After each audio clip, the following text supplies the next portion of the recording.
পৃথিবীর সপ্তম আশ্চর্যের কথা ভাবলে প্রথমেই মাথায় আসে মিশরের পিরামিডের নাম। প্রায় ৪,৫০০ বছর আগে নির্মাণ করা এই বিস্ময়কর স্থাপনার কাঠামো এবং নির্মাণ শৈলীর রহস্য নিয়ে আজও আগ্রহের কমতি নেই।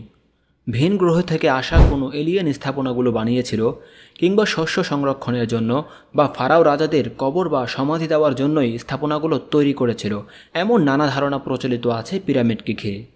আসলে পিরামিড কেন তৈরি করা হয়েছিল তা নিয়ে দীর্ঘ সময় ধরে চলছে বৈজ্ঞানিক গবেষণা। প্রাচীন আমলে কোনো প্রকার ভারী যন্ত্রের ব্যবহার করা ছাড়াই কারা, কেন আর কিভাবে তৈরি করেছিল পিরামিড? দর্শক, হাজার বছরের প্রাচীন সভ্যতার বিস্ময় ও সপ্তম আশ্চর্যের অন্যতম পিরামিড তৈরির পেছনের রহস্য নিয়েই তথ্য ফ্রেমের আজকের পর্ব, পিরামিড রহস্য। মিশরের রহস্যাবৃত পিরামিড প্রাচীন বিশ্বের সপ্তম আশ্চর্যের মধ্যে প্রাচীন এবং অন্যতম একটি, যেটি তার রূপ ধরে রেখেছে হাজার বছর ধরে একইভাবে। আজ থেকে প্রায় ৪,৭০০ বছর আগে নির্মিত হলেও তা বিজ্ঞানীদের মাথা ঘোরাচ্ছে এখনও। কিভাবে মিশরীয়রা এই অদ্ভুত সুন্দর রহস্যময় জিনিস তৈরি করল, ঘুরে ফিরে একটি প্রশ্ন জট পাকাচ্ছে।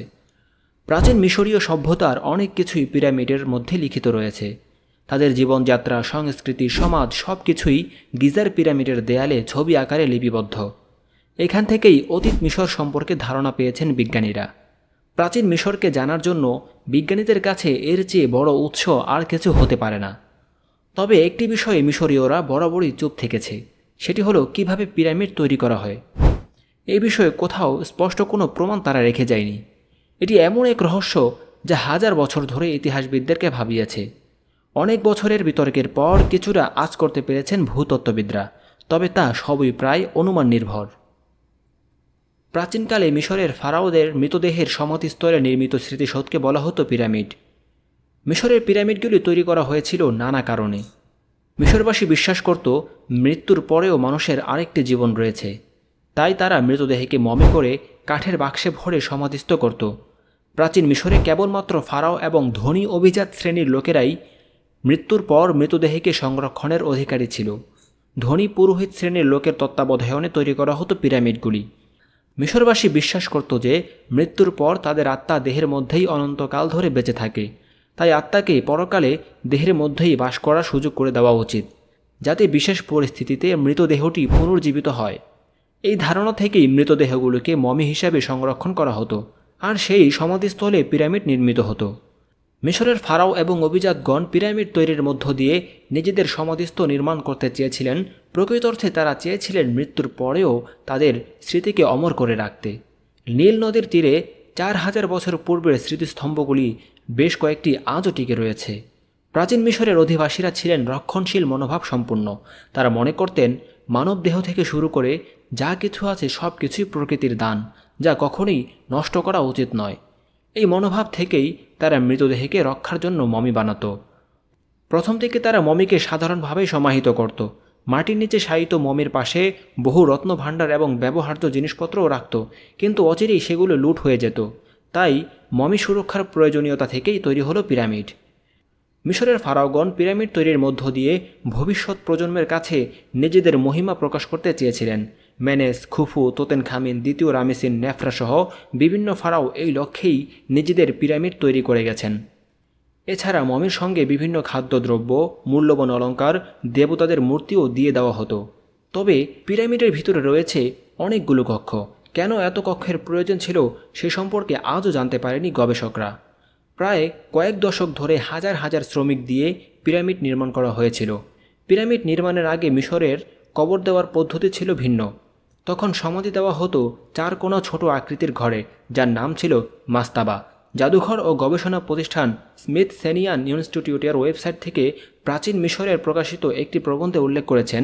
এতে বলা হয়েছে খ্রিস্টপূর্ব 2780 দিকে ধাপে ধাপে উঠে যাওয়া আকৃতির পিরামিড নির্মাণের জন্য একটির উপর আরেকটি, এভাবে 6টি ধাপে প্রথম পিরামিড নির্মাণ করা হয়েছিল। জোসের নামের একজন ফারাওয়ের জন্য নির্মাণ করা এই পিরামিডের কোণগুলো মসৃণ না হলেও এটাই প্রথম সত্যিকারের পিরামিড হিসেবে ধরা হয়। প্রচলিত আছে এই সমাধির নকশাকারের নাম ছিল ইমহোতেপ। তাকেই পিরামিডের প্রথম নকশাকার হিসেবে ধরা হয়। প্রথম পিরামিড নির্মাণের পর পরবর্তী ফারাওরা আরও ভালো এবং বড় আকারের পিরামিড নির্মাণ শুরু করেন।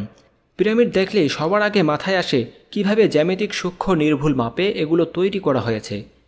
পাথরগুলোই বা কাটা হলো কিভাবে? আবার ভেতরেই বা কেন এত অভিশাপে মোড়ানো প্রতিটি ফারাও রাজার শয়নকক্ষ? প্রশ্নগুলোর উত্তর হয়তো অনেকভাবেই পাবেন, তবে বিজ্ঞানীরাও এখনও এসবের গোলকধাঁধা থেকে বের হতে পারেনি। ছোট বড় মিলিয়ে মিশরে প্রায় ৭৫টি পিরামিড রয়েছে। সবচেয়ে বড় এবং আকর্ষণীয় পিরামিডটি হচ্ছে গিজার পিরামিড, যা খুফুর পিরামিড নামেও পরিচিত। এর উচ্চতা প্রায় ৪৮১ ফুট এবং এটি ৭৫৫ বর্গফুট জমির উপরে অবস্থিত। প্রায় ২০ বছর ধরে ১,০০,০০০ শ্রমিক দ্বারা এটি নির্মাণ করা হয়। এটি তৈরি করা হয়েছিল বিশাল বিশাল পাথরখণ্ড দিয়ে। এক একটি পাথরখণ্ডের ওজন ছিল প্রায় ৬০ টন। মিশরের সবচেয়ে প্রাচীনতম পিরামিডের বয়স প্রায় ৪,৭০০ বছর। ফারাও রাজা জোসের এই পিরামিড নির্মাণ করেন। ধারণা করা হয় খ্রিস্টপূর্ব ২৬৪৮ সাল থেকে ২৬৭৬ সালের মধ্যে এটি নির্মাণ করা হয়। জোসের পিরামিড লম্বায় ৬৩ মিটার, যা ২০৭ ফুট। বিশ্বের একেবারেই আদি পিরামিড এটি। প্রথম দিকে এমন উচ্চতাতেই পিরামিড নির্মিত হতো। দিনকে দিন এর উচ্চতা বেড়েছে। সবচেয়ে বড় পিরামিড খুফুর উচ্চতা ছিল ৪৮১ ফুট। এটি একসময় বিশ্বের সবচেয়ে উঁচু স্থাপনার স্বীকৃতি পায়। ১৩ একর জায়গা জুড়ে অবস্থিত এটি তৈরি করতে প্রায় ২.৩ বিলিয়ন পাথর লেগেছিল বলে ধারণা করা হয়। খুফুর পিরামিড প্রকল্পটি শেষ হতে প্রায় ২ দশক সময় লেগেছিল। খুফুর পিরামিডের সামনেই রয়েছে বিখ্যাত গ্রেট স্ফিংস মূর্তি। এটি অর্ধেক মানুষ আর বাকিটা সিংহের আকৃতির। এটি ২৪১ ফুট দীর্ঘ এবং প্রায় ৬৬ ফুট উচ্চতার। যুগে যুগে পিরামিডগুলো থেকে ডাকাতরা এর বাইরের অংশের সাদা চুনা পাথরগুলো চুরি করেছে।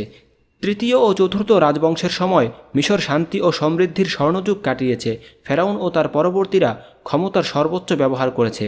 সে সময় তাদের সম্পদের পরিমাণ অনেক বেশি ছিল। আশেপাশের দেশ দখল ও লুটপাট থেকে অর্থ উপার্জন করেছিলেন, আর তা দিয়েই তৈরি করা হয়েছিল এক একটি পিরামিড।